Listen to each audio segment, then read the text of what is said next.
진수야, 이번엔 내 집에서 자고 가도 되겠지? 어머니, 방이 없어요. 호텔이나 잡으세요. 손끝이 떨리고 식탁 위 젓가락이 바닥에 떨어진다. 문틈으로 새어나오는 웃음소리. 요즘 어른들은 왜 이렇게 눈치가 없대요? 그래, 이제 나도 손님이지. 내 아들 집의 손님. 기차 창밖, 반짝이는 불빛들 속에 눈물이 흘러내린다. 방이 없을 수도 있죠. 하지만 마음의 자리가 없는 건 슬픈 일이지요. 옆자리 노신사의 말에 그녀는 처음으로 웃으며 울었다. 내 자리, 내가 다시 만들어야겠구나. 그날 정옥은 낡은 국밥집을 정리했다. 감동은 나누면 더 커지죠. 이야기 전에 구독과 좋아요, 알림 설정까지 눌러주시면 매일 더 따뜻한 이야기로 찾아갈게요. 서울 양천구의 낡은 다세대 주택 골목길, 가을바람이 지나가는 오후였습니다. 이정옥은 작은 국밥집 주방에서 커다란 국자로 육수를 저으며 하루를 시작했습니다. 72살, 허리는 예전만 못했지만 손놀림만큼은 여전히 빠릿했습니다. 새벽부터 끓인 사골 육수에서 피어오르는 김이 주방을 가득 채웠고 정옥은 그 익숙한 냄새를 맡으며 작은 미소를 지었습니다. 어서 오세요. 문을 열고 들어오는 단골 손님들에게 정옥은 언제나처럼 환한 얼굴로 인사했습니다. 이 국밥집은 정옥이 평생을 바친 곳이었습니다. 남편이 세상을 떠난 뒤 혼자서 외아들 박진수를 키우며 대학까지 보낸 삶의 터전이었습니다. 이 국밥 한 그릇 한 그릇이 아들의 학비가 되었고 교과서 값이 되었고 대학 등록금이 되었습니다. 지금은 대기업 부장이 된 아들, 그 아들을 생각하면 힘든 줄 몰랐습니다. 벽에 걸린 액자 속 사진을 바라봤습니다. 대학교 졸업식 날 찍은 아들의 사진이었습니다. 학사모를 쓴 진수가 환하게 웃고 있었고 그 옆에 정옥도 웃고 있었습니다. 그날이 정옥 인생에서 가장 행복한 날이었습니다. 추석이 한 달 앞으로 다가온 어느 날 저녁 가게 문을 닫고 집으로 돌아온 정옥은 휴대전화를 꺼냈습니다. 명절 때마다 아들 집에 가서 하루를 보내는 것이 정옥의 작은 즐거움이었습니다. 손자도 보고 며느리가 차려준 밥도 먹고 아들 옆에서 잠드는 그 시간이 좋았습니다. 정옥은 떨리는 손으로 아들에게 전화를 걸었습니다. 여보세요, 진수야? 엄마. 무슨 일이세요? 아니, 별일은 아니고. 이번 추석에 내 집에서 하루 자고 가도 되겠니? 명절에 혼자 있으니까 좀 쓸쓸해서 그래. 전화기 너머로 아들의 목소리가 들렸습니다. 그럼요, 어머니. 오세요. 정옥은 안도의 한숨을 쉬었습니다. 마음속으로 추석 때 무엇을 해줄까 생각하기 시작했습니다. 손자가 좋아하는 송편도 빚어야겠고 아들이 좋아하는 잡채도 만들어야겠다고 생각했습니다. 그런데 바로 그때였습니다. 전화기 너머로 며느리 최수정의 날카로운 목소리가 들렸습니다. 여보, 방이 없잖아. 서재도 짐으로 꽉 찼고 어머니는 그냥 호텔이나 잡으시라고 해요. 우리 집 좁은 거 아시잖아요. 정옥은 순간 숨이 멎는 것 같았습니다. 며느리의 목소리는 짜증이 가득했습니다. 마치 귀찮은 짐을 치우듯 말하는 투였습니다. 정옥은 전화기를 더 꽉 쥐었습니다. 손에 힘이 들어가 손가락 마디가 하얗게 변했습니다. 진수야, 엄마 말 들려? 잠시 침묵이 흘렀습니다. 정옥은 아들이 뭐라고 말할지 기다렸습니다. 혹시 며느리를 설득하는 건 아닐까? 혹시 괜찮다고 말하는 건 아닐까 기대했습니다. 하지만 아들의 대답은 달랐습니다. 어머니, 그게 집이 좀 좁아서요. 이번엔 근처 호텔에서 주무시면 안 될까요? 제가 예약해 드릴게요. 깨끗한 곳으로요. 호텔이라. 정옥은 그 단어를 천천히 되뇌었습니다. 호텔. 평생 낯선 곳에서 자본 적이 없는 정옥에게 호텔은 텔레비전 속 세상 같은 곳이었습니다. 아들을 위해 평생 일했는데 이제는 아들 집에 방 한 칸도 없다는 말이었습니다. 정옥의 가슴이 철렁 내려앉았습니다. 알았다, 진수야. 그럼 그렇게 할게. 어머니, 괜찮으시죠? 응, 괜찮아. 끊을게. 전화를 끊고 정옥은 한참을 멍하니 앉아 있었습니다. 휴대전화를 든 손이 떨렸습니다. 작은 방 안, 낡은 장롱과 오래된 텔레비전만이 정옥과 함께였습니다. 창밖으로는 가을바람이 쓸쓸하게 지나갔습니다. 방이 없다. 정옥은 허공을 보며 혼잣말을 했습니다. 가슴 한쪽이 텅 빈 것처럼 아팠습니다. 평생 아들 하나만 보고 살았습니다. 손가락이 부르트도록 일했고 허리가 아파도 참았습니다. 겨울에 난방비를 아끼려고 두꺼운 옷을 껴입고 잤고 여름에는 선풍기 하나로 버텼습니다. 아들의 학원비를 내려고 저녁도 거르고 아들의 옷을 사주려고 자신의 옷은 10년 넘게 입었습니다. 아들이 대학에 합격했을 때는 기뻐서 밤새 잠을 못 잤습니다. 취직했을 때는 국밥집에서 혼자 울었습니다. 기쁨의 눈물이었습니다. 결혼했을 때는 축의금 봉투에 자신이 모은 돈을 거의 다 넣어줬습니다. 그런데 이제는 아들 집에 엄마가 잘 방 한 칸이 없다는 것이었습니다. 정옥은 자신이 짐처럼 느껴졌습니다. 밤이 깊어졌습니다. 정옥은 잠을 이룰 수 없었습니다. 천장을 보며 누워 있는데 며느리의 목소리가 귓가에서 맴돌았습니다. 호텔이나 잡으시라고 해요. 그 말은 날카로운 칼처럼 정옥의 가슴을 찔렀습니다. 정옥은 눈물을 닦았습니다. 울면 안 된다고 생각했습니다.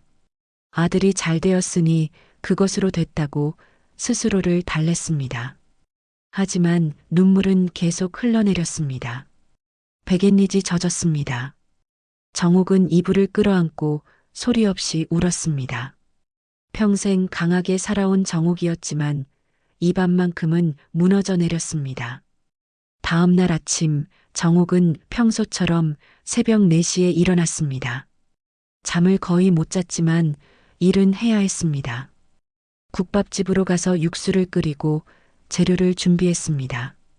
손님을 맞았습니다. 하지만 마음 한구석은 여전히 무거웠습니다. 국자를 들고 있는 손이 평소보다 더 떨렸습니다. 어서 오세요. 손님들은 아무것도 몰랐습니다. 정옥의 얼굴에 걸린 미소 뒤에 어떤 슬픔이 있는지 알지 못했습니다. 정옥도 아무 말 하지 않았습니다. 그저 묵묵히 국밥을 끓이고 손님을 맞고 하루를 보냈습니다. 저녁이 되어 가게 문을 닫고 집으로 돌아가는 길, 정옥은 하늘을 올려다봤습니다. 가을 하늘은 높고 푸르렀습니다. 별이 총총히 빛나고 있었습니다. 그 하늘을 보며 정옥은 작게 중얼거렸습니다. 평생 내 아들 위해 일했는데 이제는 방 한 칸도 없네. 그 말은 바람에 실려 사라졌습니다. 아무도 듣지 못했습니다. 정옥은 무거운 발걸음으로 집을 향해 걸어갔습니다. 골목길 가로등 불빛이 정옥의 그림자를 길게 늘어뜨렸습니다. 그 그림자는 외롭고 쓸쓸해 보였습니다. 집에 돌아온 정옥은 벽에 걸린 아들 사진을 바라봤습니다. 학사모를 쓴 진수가 환하게 웃고 있었습니다. 정옥은 사진 속 아들의 얼굴을 쓰다듬으며 작게 속삭였습니다. 진수야, 엄마는 내가 행복하면 그걸로 됐단다. 하지만 가슴속 깊은 곳에서는 여전히 아픔이 자리 잡고 있었습니다.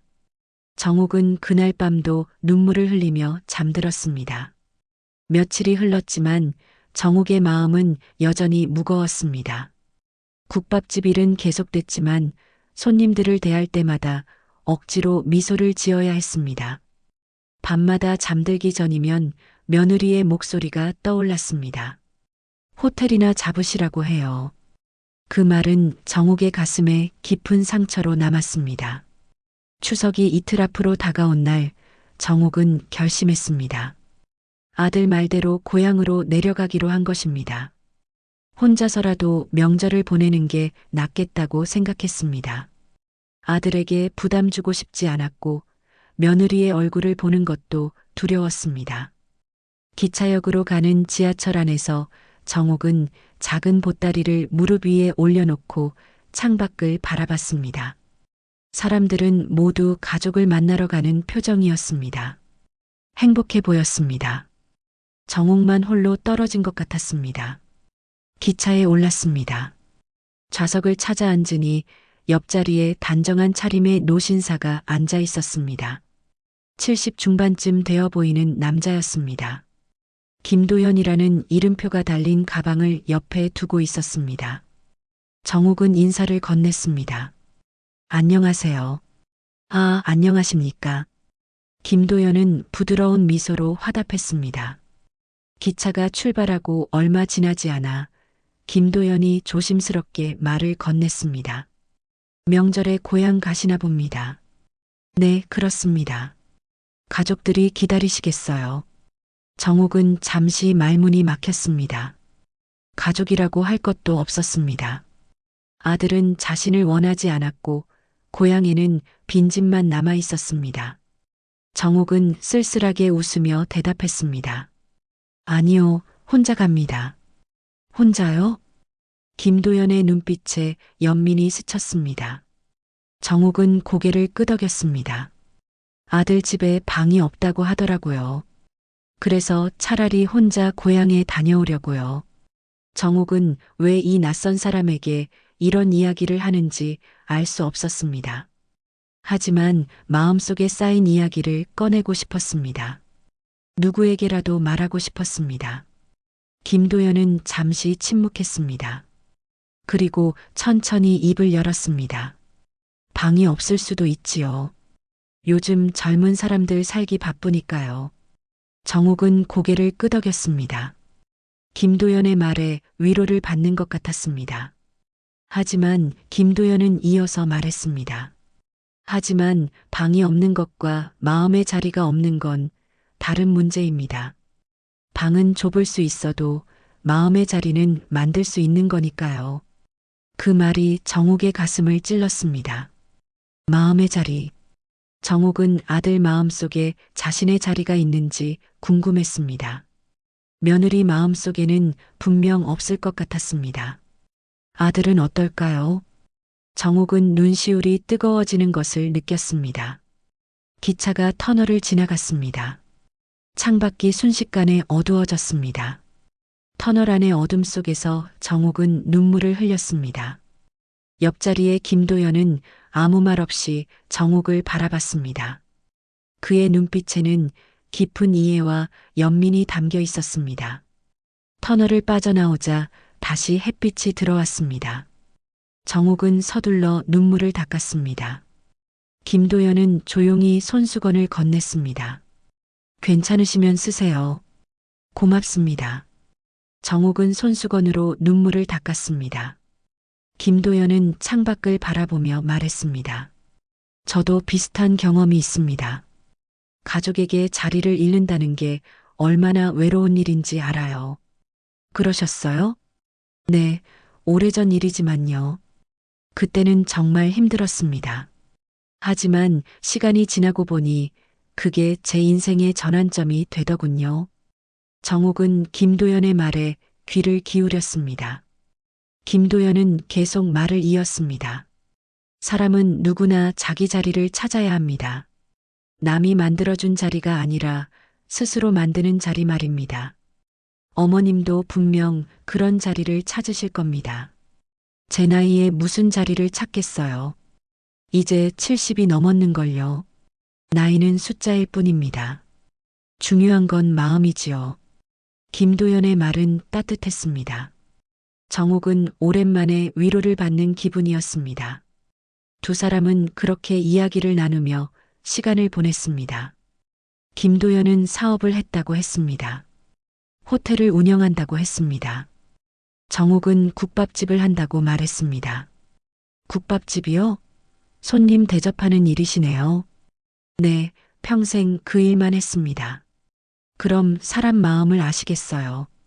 손님들이 무엇을 원하는지, 어떻게 대해야 하는지 말입니다. 글쎄요, 그냥 정성껏 하려고 노력했을 뿐이에요. 김도연은 고개를 끄덕였습니다. 그의 눈빛에는 존경이 담겨 있었습니다. 정성, 그게 가장 중요한 겁니다. 요즘 세상에 그런 마음을 가진 사람이 얼마나 되겠습니까? 기차는 계속 달렸습니다. 창밖으로 가을 들판이 펼쳐졌습니다. 황금빛 들판, 높은 하늘, 떠가는 구름. 정욱은 그 풍경을 바라보며 생각했습니다. 자신의 인생도 저 들판처럼 넓게 펼쳐질 수 있을까? 아니면 이대로 쓸쓸하게 끝나는 걸까? 기차가 역에 도착했습니다. 정욱이 내릴 차례였습니다. 김도연은 일어서서 정욱을 배웅했습니다. 어머님, 명함 한 장 드려도 될까요? 명함요? 네, 혹시 서울 오시면 연락 주세요. 제가 운영하는 호텔에 한번 들러보시라고요. 김도연은 명함을 건넸습니다. 정욱은 명함을 받아들었습니다. 명함에는 김도연 호텔 대표라고 적혀 있었습니다. 고맙습니다. 건강하세요, 어머님. 그리고 꼭 기억하세요. 어머님은 분명 자신의 자리를 찾으실 겁니다. 정욱은 고개를 숙여 인사하고 기차에서 내렸습니다. 플랫폼에 서서 떠나는 기차를 바라봤습니다. 김도연이 창문 너머로 손을 흔들었습니다. 정욱도 손을 흔들었습니다. 혼자 남은 플랫폼에서 정욱은 명함을 다시 꺼내봤습니다. 김도연이라는 이름, 호텔 대표라는 직함. 정욱은 명함을 지갑 속에 조심스럽게 넣었습니다. 왠지 이 명함이 소중하게 느껴졌습니다. 역을 나와 고향 집으로 가는 길, 정욱은 김도연의 말을 떠올렸습니다. 마음의 자리가 없는 건 슬픈 일이지요. 정욱은 그 말이 계속 마음에 남았습니다. 자신은 아들에게, 며느리에게 어떤 자리였을까? 짐일까? 부담일까? 아니면 그저 잊혀진 존재일까? 고향 집은 텅 비어 있었습니다. 먼지가 쌓여 있었고 쓸쓸했습니다. 정욱은 짐을 내려놓고 방 안을 둘러봤습니다. 오래된 가구들, 색바랜 벽지, 낡은 이불, 모든 게 예전 그대로였습니다. 정욱은 창문을 열었습니다. 가을바람이 들어왔습니다. 정욱은 창밖을 바라보며 생각했습니다. 김도연의 말처럼 자신도 새로운 자리를 찾을 수 있을까? 70이 넘은 나이에도 말입니다. 그날 밤 정욱은 지갑에서 명함을 꺼내 다시 한번 봤습니다. 그리고 작게 중얼거렸습니다. 내 자리, 나도 찾을 수 있을까? 추석 연휴가 끝나고 정욱은 서울로 돌아왔습니다. 고향에서의 며칠은 외롭고 쓸쓸했습니다. 혼자 차린 명절 상, 혼자 먹은 밥, 혼자 보낸 밤들. 정욱은 그 시간 동안 많은 생각을 했습니다. 이대로 살아야 하는 건지, 앞으로 무엇을 해야 하는지 끊임없이 고민했습니다. 서울에 돌아온 다음 날, 정욱은 평소처럼 국밥집 문을 열었습니다. 손님들이 들어왔고 정욱은 국밥을 끓였습니다. 하지만 마음 한구석은 여전히 공허했습니다. 육수를 저으면서도 손님을 맞으면서도 정욱의 마음은 계속 방황했습니다. 점심시간이 지나고 한가해진 오후 가게 문이 열렸습니다. 정욱이 고개를 들었을 때 낯익은 얼굴이 보였습니다. 기차에서 만났던 김도연이었습니다. 정욱은 깜짝 놀라 자리에서 일어났습니다. 어머니, 저 기억하시죠? 아, 김도연 사장님. 어떻게 여기를? 국밥 맛이 좋다고 입소문이 자자하던데요. 어머님 국밥 한번 먹어보고 싶어서요. 김도연은 부드러운 미소를 지으며 자리에 앉았습니다. 정욱은 얼떨떨한 마음으로 국밥을 내왔습니다. 김도연은 국밥을 한 숟가락 떠서 맛을 봤습니다. 그리고 고개를 끄덕였습니다. 역시 손맛이 다르네요. 정성이 느껴집니다. 과찬이십니다. 김도연은 국밥을 천천히 먹었습니다. 정욱은 주방에서 지켜봤습니다.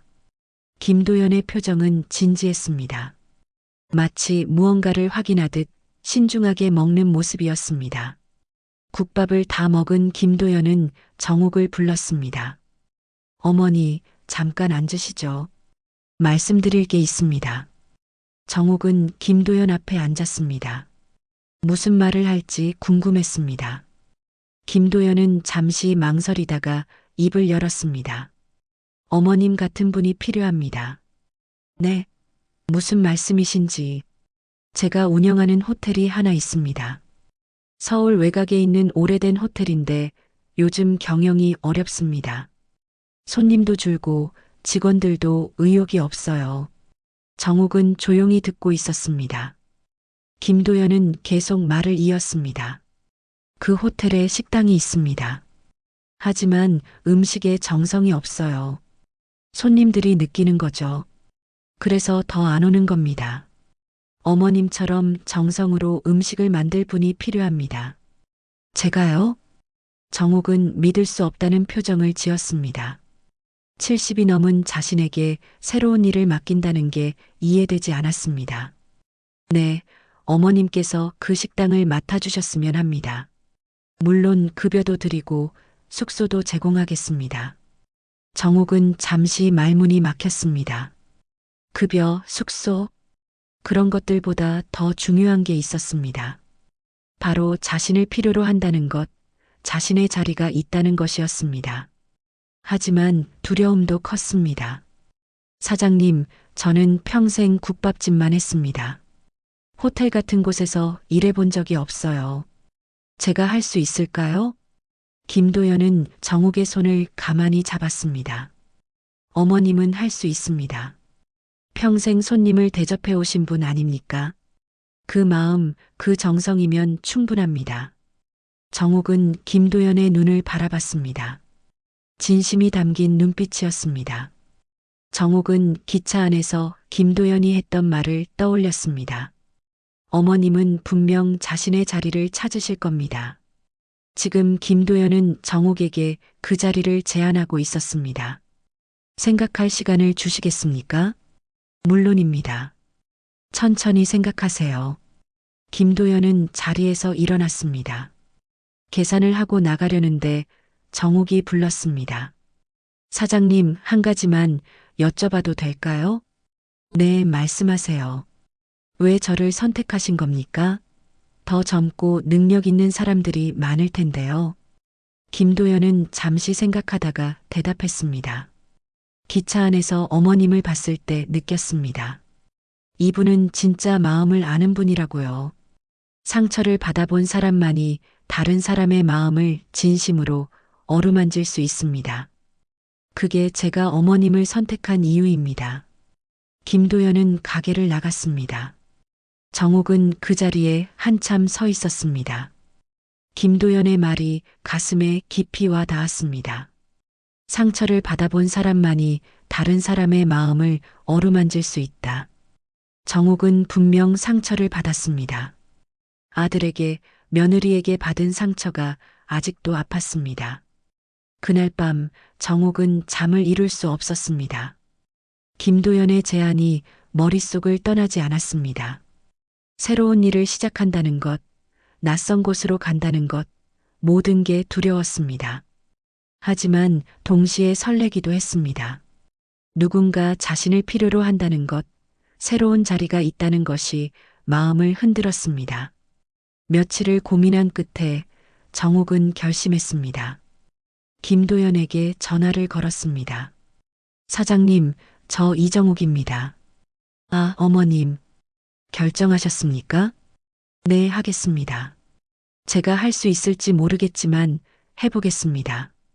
전화 너머로 김도연의 기쁜 목소리가 들렸습니다. 고맙습니다, 어머님. 후회하지 않으실 겁니다. 전화를 끊고 정욱은 가게 안을 둘러봤습니다. 평생을 함께한 이 국밥집, 이제 떠나야 했습니다. 가슴이 먹먹했지만 정욱은 알고 있었습니다. 새로운 시작을 위해서는 무언가를 내려놓아야 한다는 것을 말입니다. 일주일 후 정욱은 허름한 앞치마를 벗었습니다.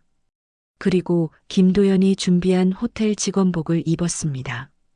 거울 앞에 선 정욱은 낯선 자신의 모습을 바라봤습니다. 70이 넘은 나이에 새 옷을 입고 새로운 곳으로 간다는 것이 믿기지 않았습니다. 호텔에 도착한 정욱은 건물을 올려다봤습니다. 오래되고 낡은 건물이었습니다. 페인트가 벗겨진 벽, 녹슨 간판. 하지만 정욱의 눈에는 희망이 보였습니다. 이곳에서 자신의 새로운 자리를 만들 수 있을 것 같았습니다. 김도연이 정욱을 맞이했습니다. 어서 오세요, 어머님. 이제부터 이곳이 어머님의 새로운 터전입니다. 정욱은 호텔 안으로 들어갔습니다. 로비는 한산했고 직원들은 무기력해 보였습니다. 식당으로 안내받았을 때 정욱은 그곳의 분위기를 느꼈습니다. 활기가 없었습니다. 손님도 거의 없었습니다. 하지만 정욱은 두려워하지 않았습니다. 대신 주방으로 들어가 시설을 살폈습니다. 그리고 마음속으로 다짐했습니다. 그래, 내 평생 해온 게 손님 맞는 일이니까 여기서도 할 수 있어. 그날 저녁 식당 문을 열었습니다. 손님이 몇 명 들어왔습니다. 정욱은 환한 미소로 그들을 맞이했습니다. 어서 오세요. 따뜻한 식사 준비되어 있습니다. 그 순간 정욱은 느꼈습니다. 떨림을 말입니다. 새로운 시작의 떨림이었습니다. 정욱은 주방으로 들어가며 작게 속삭였습니다. 이제 내 인생 다시 시작이야. 정욱이 호텔 식당을 맡은 지 석 달이 흘렀습니다. 처음에는 모든 게 낯설었습니다. 국밥집과는 다른 큰 주방, 많은 직원들, 다양한 메뉴. 하지만 정욱은 포기하지 않았습니다. 새벽같이 일어나 식재료를 직접 확인했고 하나하나 정성을 들여 음식을 만들었습니다. 직원들은 처음에 정욱을 의아하게 여겼습니다. 70이 넘은 나이에 새로운 사람, 게다가 호텔 경험도 없는 사람. 하지만 정욱의 손맛을 본 순간 생각이 바뀌었습니다. 음식에서 진심이 느껴졌기 때문입니다. 이 된장찌개 정말 맛있어요. 우리 엄마 손맛 같아요. 젊은 직원 하나가 말했습니다. 정욱은 흐뭇하게 웃었습니다. 그럼 됐어요. 엄마 마음으로 만들었거든요. 손님들도 하나둘 늘어나기 시작했습니다. 입소문이 났습니다. 호텔 식당에 정말 맛있는 음식을 만드는 할머니가 계시다는 소문이었습니다. 사람들은 정욱의 음식을 먹으러 일부러 호텔을 찾아왔습니다. 어느 날 지역 방송국에서 취재를 나왔습니다. 요즘 뜨는 맛집을 소개하는 프로그램이었습니다. 카메라 앞에 선 정욱은 떨렸지만 자신 있게 말했습니다. 저는 특별한 비법 같은 건 없어요. 그냥 정성껏 마음을 담아서 만들 뿐입니다. 제 음식을 드시는 분들이 따뜻함을 느끼셨으면 좋겠어요. 방송이 나간 다음 날 호텔 식당은 손님들로 가득 찼습니다. 예약이 밀려 들어왔습니다. 김도연은 기뻐하며 정욱에게 말했습니다. 어머님, 정말 대단하십니다. 호텔이 다시 살아나고 있어요. 아니에요, 사장님. 제게 이런 기회를 주셔서 감사할 뿐입니다. 정욱은 바쁘지만 행복했습니다.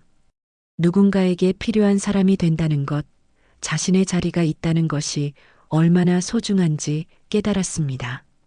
밤에 잠들 때면 더 이상 슬픈 생각이 들지 않았습니다. 대신 내일 어떤 음식을 만들까, 손님들이 좋아할까 하는 생각으로 가득했습니다. 그런데 어느 날 예상치 못한 일이 벌어졌습니다. 가족여행을 온 손님들이 식당 문을 열고 들어왔습니다. 정욱은 평소처럼 환하게 웃으며 인사했습니다. 어서 오세요. 따뜻한 국밥 드시러 오셨죠? 그런데 그 순간 정옥의 미소가 굳었습니다. 손님 중에 낯익은 얼굴이 있었기 때문입니다. 며느리 최수정이었습니다. 그리고 그 옆에 아들 박진수와 손자가 함께 있었습니다. 수정도 정옥을 알아봤습니다. 수정의 얼굴에 놀라움이 스쳤습니다. 그리고 곧 이상한 표정으로 바뀌었습니다. 아들 진수도 어머니를 보고 당황했습니다. 어머니, 여기서 일하세요? 정옥은 침착하게 대답했습니다. 그래, 여기서 일하고 있어. 수정이 비웃듯 말했습니다. 호텔이나 잡으시라고 했더니 정말 호텔에서 일하고 계시네요? 식당 아줌마로요? 그 말에는 명백한 멸시가 담겨 있었습니다. 정옥의 가슴이 찔렸지만 표정은 흔들리지 않았습니다. 대신 조용히 미소를 지었습니다. 그래, 나는 지금 이 일이 좋구나. 앉으렴, 맛있는 거 해줄게. 수정은 코웃음을 쳤습니다. 아들 진수는 난처한 표정으로 어머니를 바라봤습니다. 하지만 아무 말도 하지 않았습니다. 그저 수정의 눈치를 보며 자리에 앉았습니다. 정옥은 주방으로 돌아가 음식을 준비했습니다. 손이 떨렸습니다. 며느리의 차갑고 비아냥거리는 말투가 귓가에 맴돌았습니다. 하지만 정옥은 마음을 가라앉혔습니다. 그리고 평소처럼 정성껏 음식을 만들었습니다. 음식을 내오면서 정옥은 손자에게 말했습니다. 우리 손주 많이 컸네. 할머니가 맛있는 거 해줬으니까 많이 먹어. 손자는 밝게 웃으며 대답했습니다. 고마워요, 할머니. 하지만 수정은 손자를 제지했습니다. 너무 많이 먹지 마. 호텔 음식이라고 해도 식당 음식은 위생이 어떨지 모르잖아. 정옥은 그 말을 듣고도 아무 말하지 않았습니다. 그저 말없이 미소만 지었습니다. 그리고 자리를 떠났습니다. 식사를 마친 가족이 나가고 정옥은 혼자 주방에 앉았습니다. 국자를 쥔 손이 떨렸습니다. 아들은 끝까지 어머니를 위해 한마디도 하지 않았습니다. 며느리의 무례한 말에도 조롱에도 가만히 있었습니다. 정옥은 그게 더 아팠습니다. 하지만 정옥은 울지 않았습니다. 대신 국자를 더욱 꽉 쥐었습니다. 그리고 작게 속삭였습니다. 그래, 끝까지 보여주자. 내가 어떤 사람인지. 그날 밤 정옥은 숙소로 돌아가 창밖을 바라봤습니다. 도시의 불빛이 반짝였습니다. 정옥은 자신에게 다짐했습니다. 며느리의 조롱에 무너지지 않겠다고, 아들의 무관심에 상처받지 않겠다고 말입니다. 다음 날 정옥은 더욱 열심히 일했습니다. 손님들에게 더욱 따뜻하게 대했습니다. 음식에 더욱 정성을 쏟았습니다. 그리고 며칠 후 정옥은 김도연에게 제안했습니다. 사장님, 메뉴를 좀 바꿔보면 어떨까요? 제가 평생 만들어온 국밥을 호텔 스타일로 새롭게 만들어보고 싶어요. 김도연은 흔쾌히 동의했습니다. 좋습니다, 어머님. 어머님을 믿습니다. 정옥은 새로운 메뉴를 개발했습니다. 전통 국밥에 현대적인 감각을 더했습니다. 손님들의 반응은 폭발적이었습니다. 사람들은 정옥의 음식을 먹으며 감탄했습니다. 이게 정말 국밥이에요? 완전히 새로운 맛인데요? 따뜻하면서도 세련됐어요. 정말 대단하세요. 소문은 더욱 퍼졌습니다. 정옥의 식당은 예약 없이는 들어갈 수 없는 곳이 되었습니다. 방송국에서 다시 취재를 요청했습니다. 신문 기자들도 찾아왔습니다. 국밥집 아주머니에서 호텔 요리사로 변신한 이정옥 씨의 이야기. 신문 기사 제목이었습니다. 정옥의 사진이 신문에 실렸습니다. 조리복을 입고 환하게 웃는 정옥의 모습이었습니다. 그 신문을 본 사람 중에 수정이 있었습니다. 수정은 신문을 보며 믿을 수 없다는 표정을 지었습니다. 호텔 식당 아줌마라고 무시했던 시어머니가 유명 인사가 되어 있었습니다. 수정은 그날 친구에게 전화를 받았습니다. 야, 이거 내 시어머니 맞아? 요즘 완전 유명하던데? 수정은 아무 말도 할 수 없었습니다. 자신이 무시하고 조롱했던 사람이 이렇게 성공할 줄은 몰랐습니다. 한편 정옥은 밤마다 혼자 주방에 남아 내일을 준비했습니다. 그리고 창밖을 보며 생각했습니다. 며느리의 조롱이 오히려 자신에게 힘이 되었다고, 더 열심히 살게 만들었다고 말입니다. 수정아, 나는 내 조롱 때문에 무너지지 않아. 오히려 더 강해졌단다. 정옥은 작게 중얼거렸습니다. 그리고 다시 일터로 돌아갔습니다. 내일도 손님들이 기다리고 있었습니다. 정옥의 따뜻한 음식을, 정옥의 환한 미소를 기다리는 사람들이 있었습니다. 정옥의 식당이 유명해지면서 예상치 못한 일들이 벌어지기 시작했습니다. 며느리 수정은 그날 찍었던 사진을 인터넷에 올렸습니다. 호텔 주방에서 일하는 시어머니의 모습을 찍은 사진이었습니다. 사진 아래에는 이런 글이 적혀 있었습니다. 우리 시어머니 호텔 주방 아줌마로 근무 중. 요즘 방송 나온다고 난리. 글에는 조롱과 비웃음이 담겨 있었습니다. 수정은 시어머니가 유명해지는 것이 마음에 들지 않았습니다. 자신이 무시했던 사람이 주목받는 것을 견딜 수 없었습니다. 사진은 빠르게 퍼졌습니다. 며칠 만에 수천 명이 그 게시물을 봤습니다. 댓글이 달리기 시작했습니다. 며느리가 이렇게 시어머니를 조롱해도 되나요? 저 할머니 방송 봤는데 정말 멋진 분이던데요. 이런 며느리 밑에서 얼마나 힘드셨을까? 수정은 예상과 다른 반응에 당황했습니다. 사람들이 자신을 비난하기 시작한 것입니다. 하지만 수정은 게시물을 지우지 않았습니다. 오히려 더 많은 사진을 올렸습니다. 한편 호텔 직원들도 그 게시물을 봤습니다. 그들은 분노했습니다. 정옥은 직원들에게도 어머니 같은 존재였기 때문입니다. 젊은 직원 하나가 정옥에게 말했습니다. 사장님, 인터넷에 이상한 글이 올라왔어요. 사장님을 조롱하는 글이에요. 괜찮아요. 신경 쓰지 마세요. 정옥은 담담하게 대답했습니다. 하지만 마음속으로는 아팠습니다.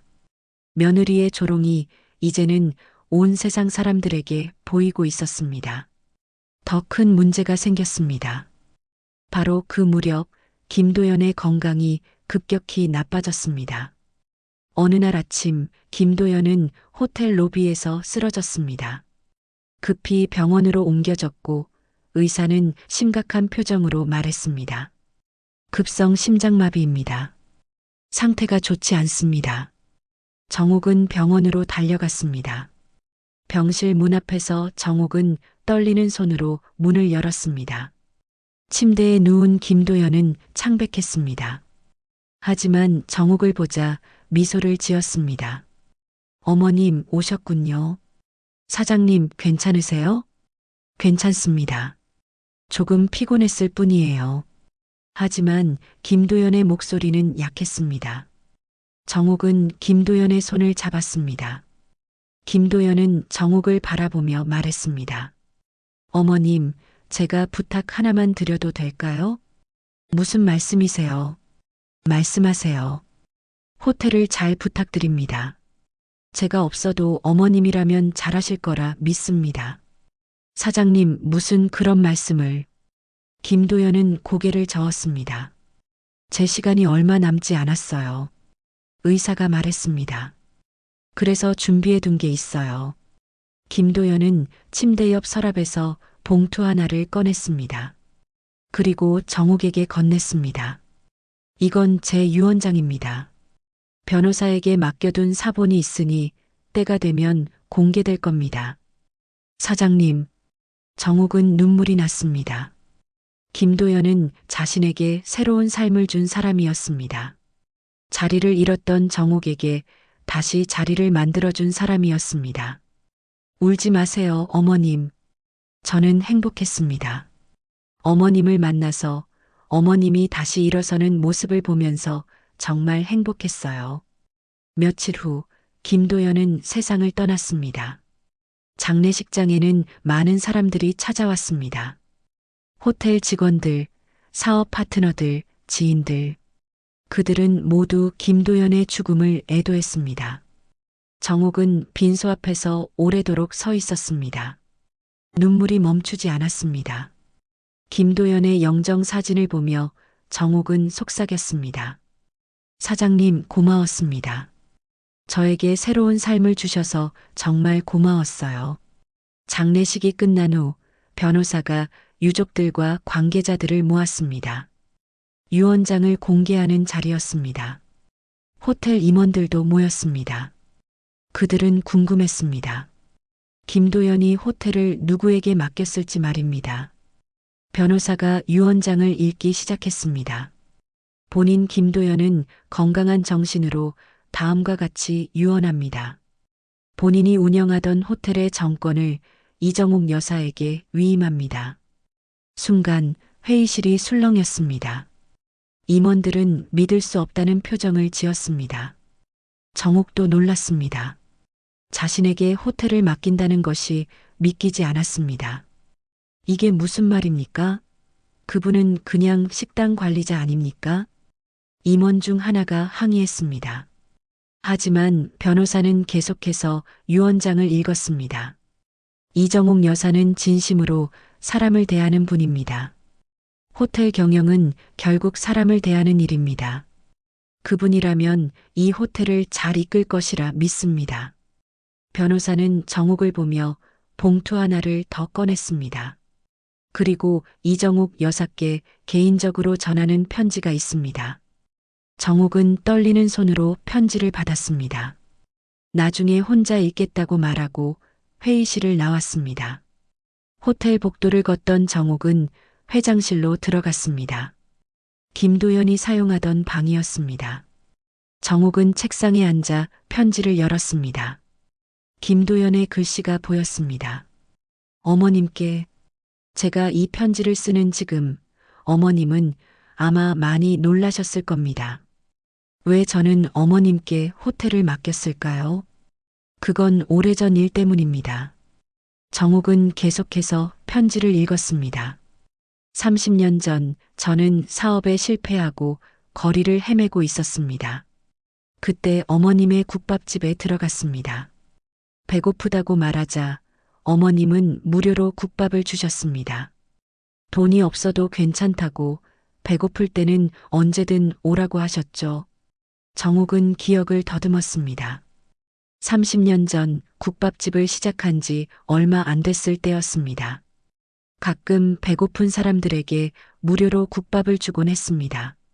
하지만 그때 그 사람이 김도연이었다는 것은 몰랐습니다. 그때 어머님의 국밥이 제 인생을 살렸습니다. 그 따뜻함이 저를 다시 일으켜 세웠습니다. 그래서 저는 어머님을 잊지 못했습니다. 기차에서 어머님을 다시 만났을 때 이건 운명이라고 생각했습니다. 이제 제 호텔을 어머님께 드립니다. 부디 잘 부탁드립니다. 편지를 다 읽은 정옥은 오랫동안 울었습니다. 자신이 베푼 작은 친절이 이렇게 돌아올 줄 몰랐습니다. 김도연은 그 은혜를 평생 기억했고 결국 자신의 모든 것을 정옥에게 맡긴 것입니다. 정옥은 책상 서랍을 열었습니다. 그 안에는 낡은 식권 한 장이 있었습니다. 정옥의 국밥집 무료 식권이었습니다. 김도연은 그것을 30년 동안 간직하고 있었던 것입니다. 정옥은 식권을 꺼내 들었습니다. 그리고 가슴에 꼭 안았습니다. 사장님, 정말 고마웠습니다. 저도 사장님을 잊지 않겠습니다. 호텔의 키를 손에 쥔 정옥은 오랫동안 회장실에 앉아 있었습니다. 무게감이 느껴졌습니다. 이제 이 호텔의 모든 책임이 자신에게 있다는 것, 그 무게가 어깨를 짓눌렀습니다. 하지만 정옥은 두려워하지 않기로 했습니다. 김도연이 자신을 믿었듯이 정옥도 스스로를 믿기로 했습니다. 다음 날 정옥은 전 직원을 모았습니다. 로비에 모인 직원들은 새로운 회장을 보며 수군거렸습니다. 임원들은 불만스러운 표정이었습니다. 하지만 정옥은 담담하게 그들 앞에 섰습니다. 여러분, 저는 이정옥입니다. 김도연 전 회장님의 뜻에 따라 이 호텔을 맡게 되었습니다. 잠시 침묵이 흘렀습니다. 정옥은 계속해서 말했습니다. 저는 호텔 경영을 배운 적이 없습니다. 평생 국밥집을 하다가 여기에 왔습니다. 하지만 한 가지는 압니다.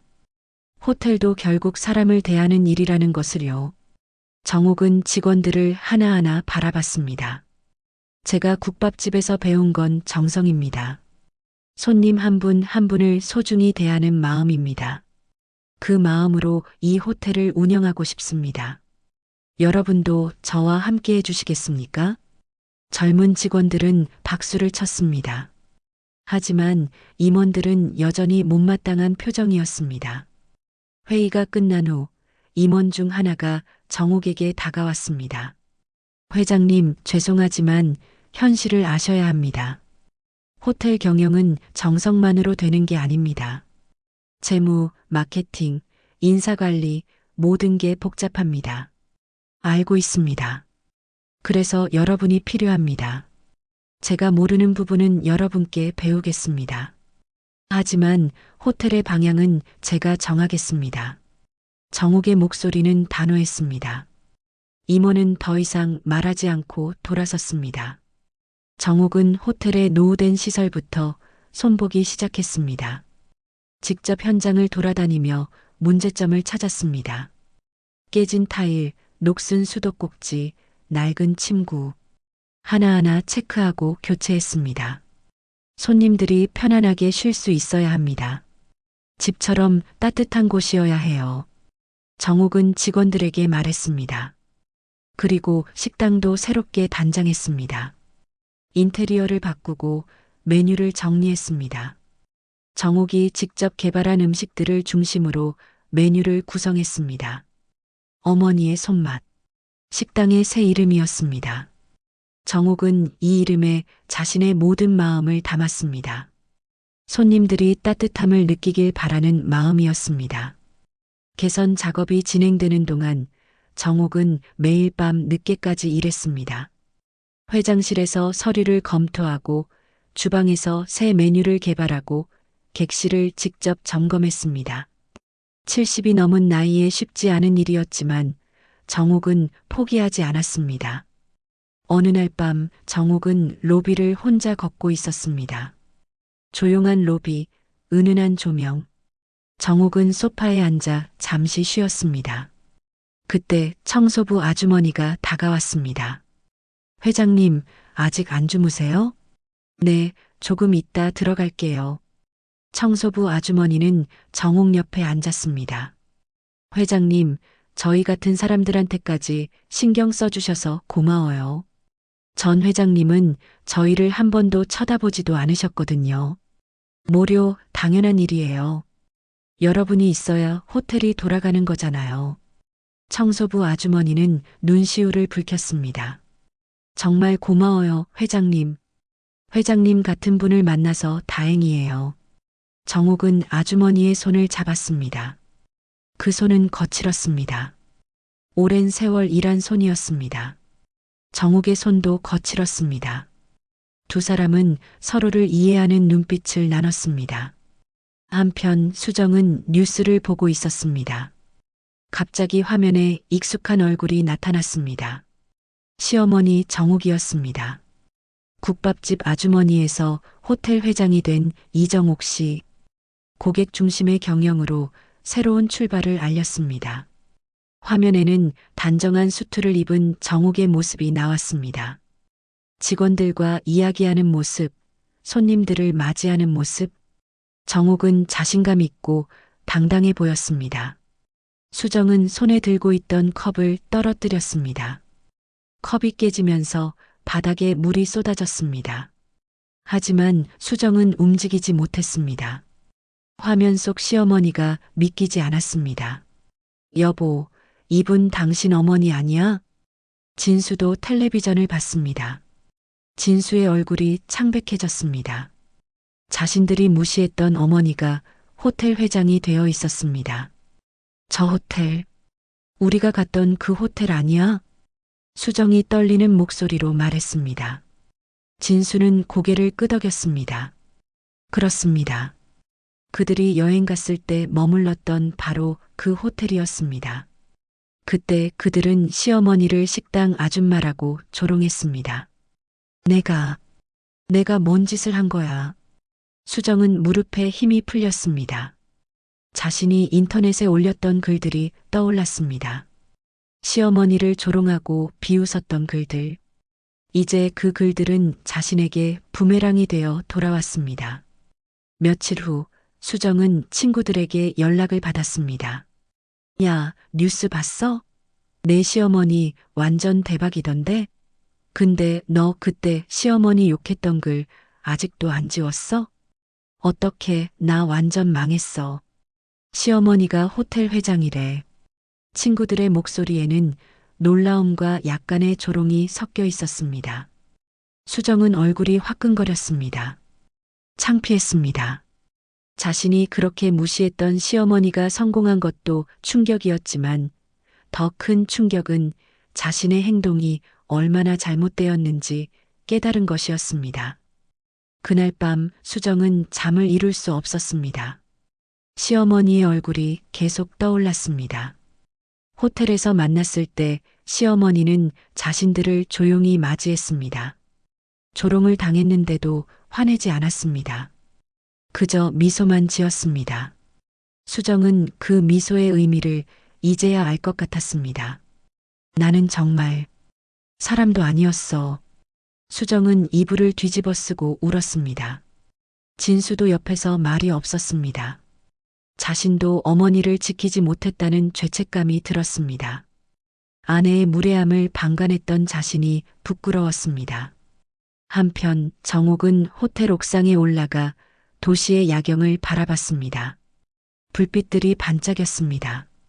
정옥은 김도연이 남긴 편지를 다시 꺼내 읽었습니다. 그리고 작게 속삭였습니다. 사장님, 제가 잘하고 있는 걸까요? 이 호텔을 제대로 이끌 수 있을까요? 바람이 불었습니다. 마치 김도연이 대답하는 것 같았습니다. 할 수 있습니다, 어머님. 정옥은 편지를 가슴에 품었습니다. 네, 열심히 하겠습니다. 끝까지 해보겠습니다. 정옥의 눈빛에는 결연함이 담겨 있었습니다. 이제 복수가 아니라 자존심을 지키는 싸움이었습니다. 정옥은 누구에게도 무릎 꿇지 않기로 했습니다. 정옥이 호텔 회장이 된 지 석 달이 흘렀습니다. 호텔은 완전히 달라졌습니다. 깨끗하게 정비된 시설, 친절한 직원들, 맛있는 식당. 손님들이 다시 찾아오기 시작했습니다. 예약이 꽉 차고 리뷰가 쌓였습니다. 이렇게 따뜻한 호텔은 처음이에요. 회장님이 직접 손님을 맞이하시더라고요. 정말 감동받았어요. 손님들의 칭찬이 이어졌습니다. 정옥은 매일 아침 로비에 나가 손님들을 맞이했습니다. 한 분 한 분에게 인사하고 불편한 점은 없는지 물었습니다. 손님들은 정옥의 진심을 느꼈습니다. 어느 날 저녁 수정에게 친구로부터 전화가 왔습니다. 야, 너 시어머니 호텔 완전 대박 났더라. 예약하려고 했는데 한 달치가 다 찼대. 수정은 아무 말도 할 수 없었습니다. 친구는 계속 말했습니다. 근데 너 그때 올렸던 글 때문에 완전 난리야. 사람들이 너 찾아다니던데? 어쩌려고 그래? 전화를 끄는 수정은 휴대전화를 떨어뜨렸습니다. 손이 떨렸습니다. 자신이 저지른 일이 점점 커지고 있었습니다. 인터넷에는 수정을 비난하는 글들이 넘쳐났습니다. 이런 며느리 밑에서 얼마나 힘드셨을까? 시어머니가 방 없다고 했을 때 호텔 가라고 했다며? 정말 심하다. 수정은 댓글을 읽으며 무너졌습니다. 진수도 회사에서 힘든 시간을 보내고 있었습니다. 동료들이 뉴스를 보고 물었기 때문입니다. 진수야, 내 어머니가 그 유명한 호텔 회장이시래. 우리 한번 데려가줘. 어머니가 방 없다고 했을 때 호텔 가라고 한 게 진짜야? 진수는 고개를 들 수 없었습니다. 자신의 행동이 얼마나 잘못되었는지 깨달았습니다. 어머니를 지키지 못했고 아내의 무례함을 방관했습니다. 그날 밤 진수와 수정은 마주 앉았습니다. 둘 다 말이 없었습니다. 한참 후 수정이 입을 열었습니다. 여보, 우리 어머니께 사과해야 할 것 같아. 진수는 고개를 끄덕였습니다. 그래야 해. 내가 정말 못난 아들이었어. 다음 날 저녁 진수와 수정은 호텔을 찾아갔습니다. 로비는 손님들로 북적였습니다. 세련되게 바뀐 호텔 내부를 보며 두 사람은 놀랐습니다. 이 모든 것을 시어머니가 해냈다는 것이 믿기지 않았습니다. 어머니를 뵙고 싶다고 전해주세요. 프런트 직원에게 말했습니다. 잠시 후 정욱이 로비로 내려왔습니다. 단정한 수트를 입은 정욱은 위험 있어 보였습니다. 하지만 눈빛은 여전히 따뜻했습니다. 진수야, 수정아. 무슨 일이니? 정욱의 목소리는 평온했습니다. 수정은 그 순간 무릎이 꺾였습니다. 수정은 정욱 앞에 무릎을 꿇었습니다. 로비에 있던 사람들이 쳐다봤지만 수정은 신경 쓰지 않았습니다. 어머니, 제가 사람도 아닌 짓을 했습니다. 용서해 주세요. 수정의 목소리는 떨렸습니다. 눈물이 흘러내렸습니다. 진수도 어머니 앞에 무릎을 꿇었습니다. 어머니, 저도 용서해 주세요. 제가 아들로서 자격이 없었습니다. 어머니를 지키지 못했습니다. 정욱은 잠시 아무 말이 없었습니다. 두 사람을 내려다보는 정욱의 눈빛은 복잡했습니다. 분노도 있었고, 슬픔도 있었고, 실망도 있었습니다. 하지만 그 무엇보다 깊은 것은 연민이었습니다. 정욱은 천천히 입을 열었습니다. 일어나거라. 어머니, 일어나라고 했어. 정욱의 목소리는 단호했습니다. 두 사람은 일어났습니다. 정욱은 수정을 바라봤습니다. 수정아, 나는 내가 내 며느리라서가 아니라 한 인간으로서 부끄럽지 않길 바란다. 사람을 무시하고 조롱하는 건 결국 자기 자신을 더럽히는 일이야. 수정은 고개를 들 수 없었습니다. 정욱은 계속 말했습니다. 너는 나를 방이 없는 사람이라고 했지. 맞아. 그때 나는 내 집에 방 한 칸 없었어. 하지만 나는 지금 이 호텔 전체를 가지고 있단다. 정욱은 로비를 둘러보며 말했습니다. 그런데 알고 있니? 이 모든 게 중요한 게 아니야. 중요한 건 마음의 자리야. 너는 내 마음속에 시어머니 자리를 만들지 않았어. 그게 나를 가장 아프게 한 거야. 수정은 눈물을 흘리며 대답했습니다. 죄송합니다, 어머니. 제가 정말 잘못했습니다. 정욱은 수정의 어깨에 손을 올렸습니다. 그러니까 용서는 내가 내 자신에게 먼저 빌어야 해. 너 스스로를 용서할 수 있을 때, 그때 다시 나를 찾아오렴. 정욱은 그 말을 남기고 돌아섰습니다. 진수가 불렀습니다. 어머니. 정욱은 멈춰섰지만 돌아보지 않았습니다. 어머니, 제가 정말 못난 아들이었습니다. 어머니를 보호하지 못했습니다. 아내의 잘못된 행동을 막지도 못했습니다. 진수의 목소리는 떨렸습니다. 저를 용서해 주세요. 다시 한 번만 기회를 주세요. 정욱은 천천히 돌아섰습니다. 진수의 얼굴을 보는 정욱의 눈빛에는 깊은 슬픔이 담겨 있었습니다. 진수야, 너는 내 아들이야. 내가 평생 사랑한 아들이고 앞으로도 사랑할 아들이야. 하지만 사랑한다고 해서 잘못을 덮어줄 수는 없어. 어머니, 너는 이제 어른이야. 옳고 그름을 알아야 해. 가족이라고 해서 무조건 편을 들면 안 돼. 잘못된 건 잘못됐다고 말할 수 있어야 해. 정욱은 진수에게 다가가 손을 잡았습니다. 엄마는 너를 용서해. 하지만 너도 너 자신을 용서할 수 있어야 해. 그러려면 변해야 해. 진짜로 변해야 해. 진수는 어머니의 손을 꼭 잡았습니다. 눈물이 흘러내렸습니다. 네, 어머니. 꼭 변하겠습니다. 정옥은 두 사람을 바라봤습니다. 그리고 작게 미소 지었습니다. 그래, 믿을게. 이제 들어가거라. 집에 가서 많이 생각해 보렴. 정옥은 다시 돌아서서 엘리베이터를 향해 걸어갔습니다. 로비를 떠나는 정옥의 뒷모습은 당당했습니다. 하지만 엘리베이터 문이 닫히고 혼자가 된 순간 정옥은 벽에 기대어 눈물을 흘렸습니다. 힘들다. 정말 힘들어. 정옥은 작게 속삭였습니다. 용서하는 것이 쉽지 않았습니다. 아들과 며느리를 보는 것만으로도 가슴이 아팠습니다. 하지만 정옥은 알고 있었습니다. 미움으로는 아무것도 해결할 수 없다는 것을 말입니다. 회장실로 돌아온 정옥은 창밖을 바라봤습니다. 도시의 불빛이 반짝였습니다. 정옥은 김도연이 남긴 편지를 다시 꺼내 읽었습니다.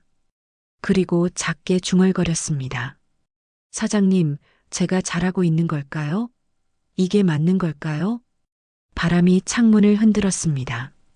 마치 김도연이 대답하는 것 같았습니다. 정옥은 편지를 가슴에 품고 깊은 숨을 들이쉬었습니다. 그래, 이게 맞는 거야. 용서하되 잊지 않는 거, 그게 내가 할 일이야. 그날 밤 이후로 1년이 흘렀습니다. 호텔은 계속해서 성장했습니다. 정옥의 경영 철학은 단순했습니다. 손님을 가족처럼 대하고 직원을 존중하고 정성을 다하는 것이었습니다. 그 마음이 사람들에게 전해졌고 호텔은 이 지역에서 가장 사랑받는 곳이 되었습니다. 정옥은 호텔 로비 한쪽에 특별한 공간을 만들었습니다. 작은 식당이었습니다. 간판에는 이렇게 적혀 있었습니다. 국밥 라운지, 어머니의 손맛. 이곳에서는 정옥이 직접 만든 국밥을 맛볼 수 있었습니다. 평생 만들어온 그 국밥, 수많은 사람들의 배를 채워주고 마음을 따뜻하게 해준 그 국밥이었습니다. 손님들은 이곳에서 단순한 음식이 아닌 진심을 느꼈습니다. 어느 봄날 아침 국밥 라운지 앞에 한 여성이 서 있었습니다. 며느리 수정이었습니다. 수정은 한참을 망설이다가 문을 열고 들어갔습니다. 정옥은 주방에서 국밥을 끓이고 있었습니다. 어서 오세요. 정옥은 손님을 맞이하듯 인사했습니다. 그리고 고개를 들었을 때 수정을 보고 잠시 멈췄습니다. 수정은 앞치마를 두른 채였습니다. 손에는 조리도구가 들려 있었습니다. 어머니, 오늘은 제 순서예요. 수정의 목소리는 떨렸지만 단호했습니다. 무슨 말이니? 제가 직접 국밥을 끓이겠습니다. 어머니께 배우고 싶어요. 정옥은 놀란 표정을 지었습니다. 수정은 계속 말했습니다. 1년 동안 생각했어요. 제가 얼마나 잘못했는지, 제가 얼마나 어리석었는지. 그래서 요리학원에 다녔어요. 어머니처럼 정성으로 음식을 만들고 싶었어요. 수정은 정옥에게 다가가 무릎을 꿇었습니다. 어머니, 저를 용서해달라는 게 아닙니다. 다만 제가 변했다는 걸 보여드리고 싶어요. 제가 이제는 사람을 소중히 여기는 며느리가 되었다는 걸요. 정옥은 수정을 일으켜 세웠습니다. 그리고 눈을 마주쳤습니다. 수정의 눈빛은 진심이었습니다. 예전의 오만함은 사라지고 겸손함과 후회가 가득했습니다. 수정아, 일어나거라. 어머니, 내가 정말 변했는지 보자꾸나. 국밥 끓일 줄 아니? 수정은 고개를 끄덕였습니다. 정옥은 주방으로 안내했습니다.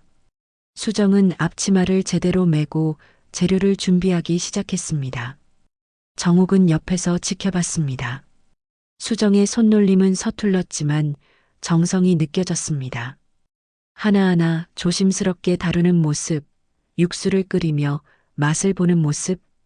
정옥은 그 모습을 보며 조용히 미소 지었습니다. 어머니, 이렇게 하는 게 맞나요? 그래, 잘하고 있어. 조금만 더 끓이면 돼. 두 사람은 함께 국밥을 끓였습니다. 시어머니와 며느리가 나란히 서서 같은 냄비를 저으며 이야기를 나눴습니다. 예전에는 상상도 할 수 없던 모습이었습니다. 국밥이 완성되었습니다. 수정은 떨리는 손으로 그릇에 담았습니다. 정옥은 한 숟가락 떠서 맛을 봤습니다. 맛은 완벽하지 않았습니다. 아직 부족한 부분이 많았습니다. 하지만 정성은 느껴졌습니다. 수정아, 맛이 좋구나. 정말요, 어머니? 그래, 마음이 느껴져. 그게 가장 중요한 거야. 수정은 눈물을 흘렸습니다. 정옥은 수정의 손을 잡았습니다. 수정아, 나는 내가 완벽하길 바라는 게 아니야. 다만 진심이길 바랄 뿐이야. 사람을 대할 때 진심으로 대하고 잘못했을 때 인정할 줄 아는 사람이 되길 바라는 거야. 네, 어머니. 이제야 알았어요. 방이 없던 게 문제가 아니라 제 마음에 어머니 자리가 없었던 게 문제였어요. 정옥은 수정을 안아줬습니다. 수정은 정옥의 품에서 소리내어 울었습니다. 정옥도 눈물을 흘렸습니다. 상처는 아직 남아 있었지만 이제 치유가 시작되고 있었습니다. 그때 문이 열리고 진수가 들어왔습니다. 진수도 앞치마를 두르고 있었습니다. 어머니, 저도 배우고 싶습니다. 어머니의 국밥 만드는 법을 배우고 싶어요. 정옥은 아들을 보며 웃었습니다. 그래, 우리 아들. 어서 오너라. 세 사람은 함께 주방에 섰습니다. 정옥은 아들과 며느리에게 국밥 끓이는 법을 가르쳤습니다. 재료 손질하는 법, 육수 끓이는 법, 간 맞추는 법. 하나하나 천천히 알려줬습니다. 음식은 정성이야. 먹는 사람을 생각하며 만들면 그 마음이 전해지는 거야. 정옥의 말에 진수와 수정은 고개를 끄덕였습니다. 그들은 진지하게 배웠습니다. 이제는 단순히 요리를 배우는 게 아니라 어머니의 마음을 배우는 것이었습니다. 몇 달 후 국밥 라운지에는 새로운 풍경이 펼쳐졌습니다. 정옥뿐만 아니라 수정도 함께 주방에 서게 된 것입니다. 수정은 일주일에 2번씩 호텔에 와서 정옥을 도왔습니다. 처음에는 서툴렀지만 점점 실력이 늘었습니다. 손님들은 시어머니와 며느리가 함께 만든 국밥을 먹으며 감동했습니다. 가족이 함께 만든 음식이라니 정말 따뜻하네요. 이런 모습이 진짜 가족이죠. 보기 좋아요. 어느 날 한 기자가 취재를 왔습니다. 정옥과 수정이 함께 요리하는 모습을 촬영했습니다. 기자가 물었습니다. 회장님, 며느리분과 함께 일하시니 어떠세요? 정옥은 수정을 바라보며 대답했습니다. 좋습니다. 이 아이가 많이 변했어요. 이제는 진심으로 사람을 대할 줄 아는 며느리가 되었어요. 기자가 수정에게도 물었습니다. 며느리분은 어떠세요? 수정은 눈물을 글썽이며 대답했습니다. 저는 정말 부끄러워요. 예전에 제가 어머니께 얼마나 못되게 굴었는지. 하지만 어머니는 저를 용서해 주셨어요. 아니, 용서받을 자격도 없는데 다시 기회를 주셨어요. 정옥은 수정의 손을 잡았습니다. 우리는 모두 실수를 해. 중요한 건 그 실수에서 배우는 거야. 수정이는 배웠어. 그걸로 됐어. 그날 밤 정옥은 호텔 로비를 걸었습니다. 로비 한쪽에는 큰 사진이 걸려 있었습니다.